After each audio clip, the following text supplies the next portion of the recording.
اليوم ان شاء الله باش نعملوا طاجين نفوحوا بالتبل وكرويه كركم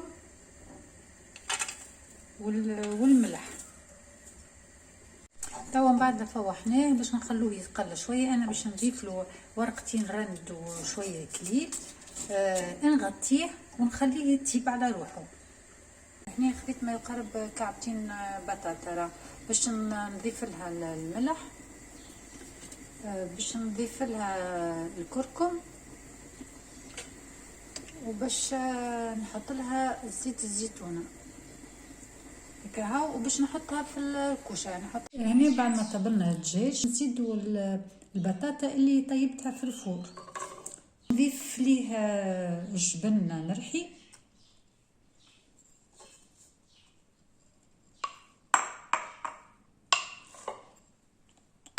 باش نخلط. هنا بعد ما خلطت عندي 10 كعبات عظم، باش نزيدهم نكسرهم ونزيدهم ونشوف.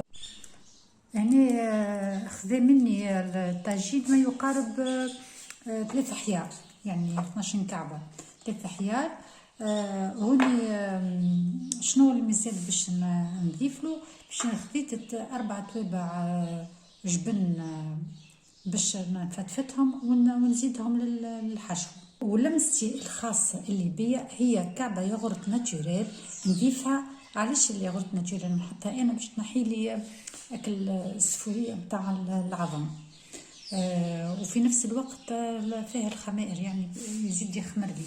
هذه باش نضيفها ونخلط كل شيء وبعد نحطه في الطبق.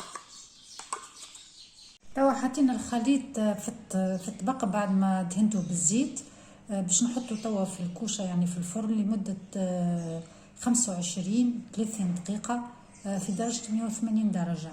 وهذا طاجين نحضر ما شاء الله يشهي. مع الطاجين تو باش نعطيكم المنيو اللي عملته اليوم. مع الطاجين الحقيقه التوانسه الكل لازمها كعبه البريك بالعظمه موجوده الحقيقه. عملت هنا شوربه لسان عصفور، معاها كباب، سلطة مشوية اللي ما تغيب على حتى طاولة في رمضان. اللي لازمة ضرورية تبدا موجودة هي السلطة الخضراء. وإن شاء الله المنيو عجبكم وشهية طيبة، وإن شاء الله تجربوه.